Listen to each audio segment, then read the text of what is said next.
Salam dəyərli izləyicilər, kanalımıza xoş gəlmisiniz. Bugün sizinlə qabarıq tablo hazırlayacağım.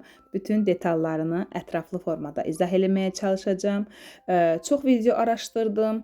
Düzün desəm tam da anlaşılır paylaşılmır ki, nəydən hazırlanır. Məcbur olub bir neçə təlim dərsini oxudum və ümid edirəm sizin də işinizdə yararlı olacaq. İlk öncə alt bazanı, tablonu hazırladım, pano hissəni. Həm kleylə, həm də belə mismarla yapışdırdım. Mismara diqqət eləyin. Reyka deyək, reykadan çıxmasın kənara və bizə lazım olacaq PVA kley.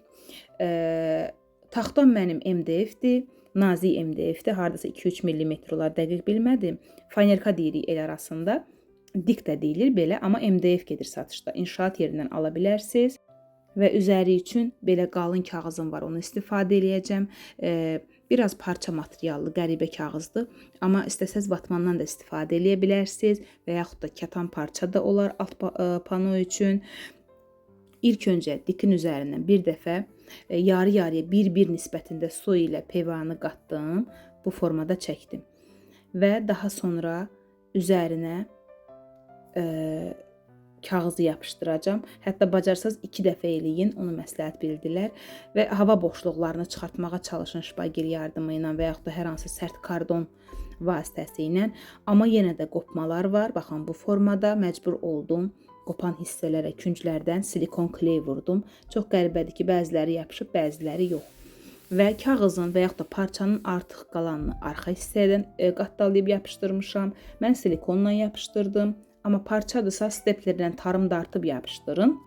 Mərkəzi hissəyə Subhanallah zikrini bu formada xəttatlıq yazısı ilə çıxartdım. Sadə formada da yazıb çıxarda bilərsiniz. İstədim biraz dekor formada olsun. Ona görə xəttat formasında axtarışa verin axtaranda. Sadə qısa çıxardım. İlk öncə hər hansı bir qələmlə izlərin, konturların üzərindən gedin. Kağız üzərinə izi çıxır. Sonra karandaşla bərkidib, daha sonra silikon kley ilə qabarıq forma istəyirsinizsə təbii ki. Amma sadə formada yazsaz buna ehtiyac yoxdur. Elə birbaşa hərfin öz üzərini yazdığınız hissəni karandaşları boyaya bilərsiniz. Onu da deyim ki, mən bu tablonu 8 Mart'a özəl olaraq qaynanam üçün hazırlayıram. Belə dekorlar sevdiyim bilirdim. Hər zaman mənə videoları göndərir ki, Sevinç, sən də hazırlaya bilərsən özün üçün. Ümumiyyətlə, əl işləri tapanda bütün videoları mənə göndərir ki, baxım ideya olsun. Və bu tablolar gördüm ki, üstünlüyü çoxluq təşkil eləyir. Ona görə də hazırlamağı qərara aldım. Eyni zamanda dediyim kimi, hazırlamağı qərara alanda gördüm ki, heç də aydın izah olunmur. Sadəcə son işləmləri göstərirlər. Alçı, dekor, PVA nisbətləri başqa təlim PDF-lərindən öyrənmişəm. Yazı formada mətnlərdən öyrəndim və sınamağı qərara aldım. Və alındı. Onu da deyim ki, yaxşı yapışdı. Tablodan qopmağından çox qorxurdum. Və istədiyiniz dekoru ilk öncə karandaşla kağız üzərinə çəkirik. Fərqi yoxdur. Yəni silə də bilərsiniz. Çünki həmin hissəyə onsuz da biz şpaklyovka vuracaq, altlıqda qalacaq. Ona görə ürəyiniz istəyən kimi arxayınlıqla çəkin, pozun. Zaten arxa fonu da biz boyayacağıq. İlk öncə mən 3 ədəd çiçək çəkdim, gül çəkdim. Şpaklyovka işinə başlamamışdan öncə bir dəfə PVA və su qarışığını tablo üzərinə çəkirəm.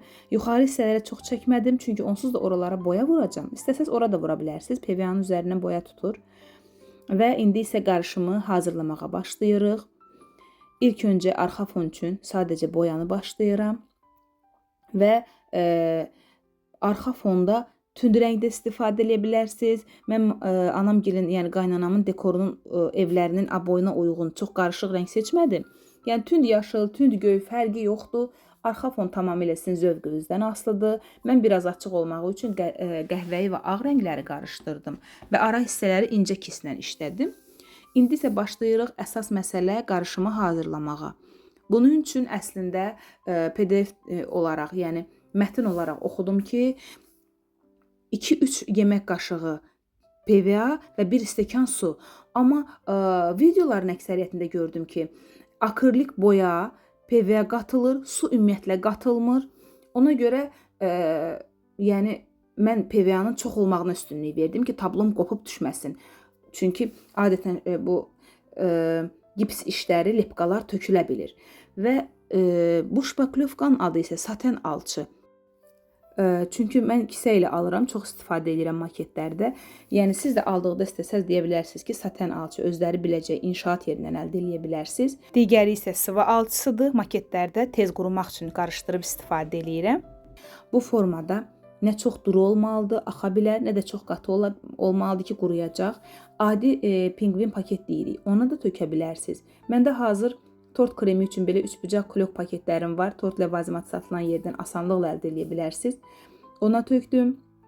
Onu da qeyd edirəm ki, akrilik boya da vurular. Mən vurmadım. Çünki üzərini boyayacağam.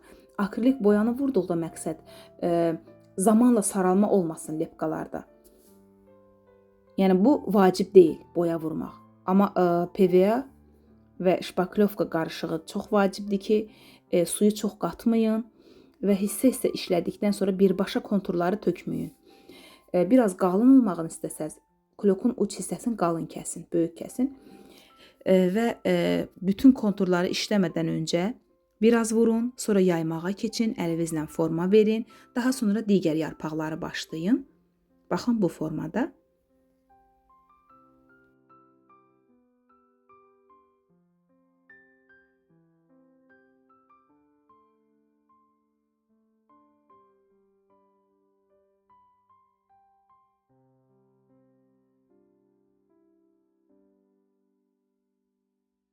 Hətta bəzi hissələrdə gördünüz ki, nazikdir, qalınlaşdıra bilərsiniz. Onu da deyim ki, vurandan sonra bəzən çopurluq qalır. Əgər daha hamar bir səth əldə etmək istəyirsinizsə, fırçanı sadəcə suya batırmanız kifayətdir və həmin yarpaqların iç hissələrindən bu formada getdikdə şırımlar, izlər itir. Amma düzün desəm mən daha çox damar qalmasını istəyirdim. Ona görə çox suya üstünlük vermədim.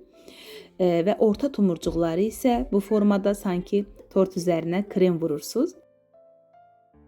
Quruması üçün tam 24 saat bir gün gözləyin. Hətta mən 2 gün gözlədim. Bu formada quruduqdan sonra rəngi açılacaq, yəni belə sarımtıl qalmayacaq. Baxın və kənar konturlarını 2 qaydada işləmək olar. Bir, qızılı vərəqlərlə tort mağazalarında satılır. İkincisi qızılı boya ilə sırf lepka üçün nəzərdə tutulan boyadır.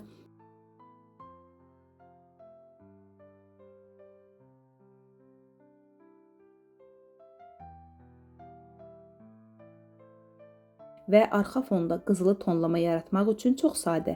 Sadəcə fırçanı kisli bir dəfə vurub əlinizlə sürtsəz, bu formada qızılı arxa dekor əldə edə biləcəksiniz. Mən tablomu bitirdim, qeydimi də yazıram və ümid eləyirəm anam, yəni qaynanam bəyənəcək. Mən ona qaynana deməyə dilim gəlmir. Mənə həqiqətən ikinci anadır. Sadəcə olaraq bəzən soruşurlar ki, çox oxşuyuruq. Qızındır gəlinin, yoxsa anandır qaynanan? Ancaq onda deyirəm qaynana. Çünki yəni o kəlmə biraz soyuq, kənar gəlir, qıymıram ona qaynana deməyi. Və dediyim kimi inşallah bəyənər. Bugün aparıram. 8 mart günüdür. Videom gec yüklənə bilər və reaksiyasını, fikirlərini növbəti videomda sizinlə bölüşəcəm.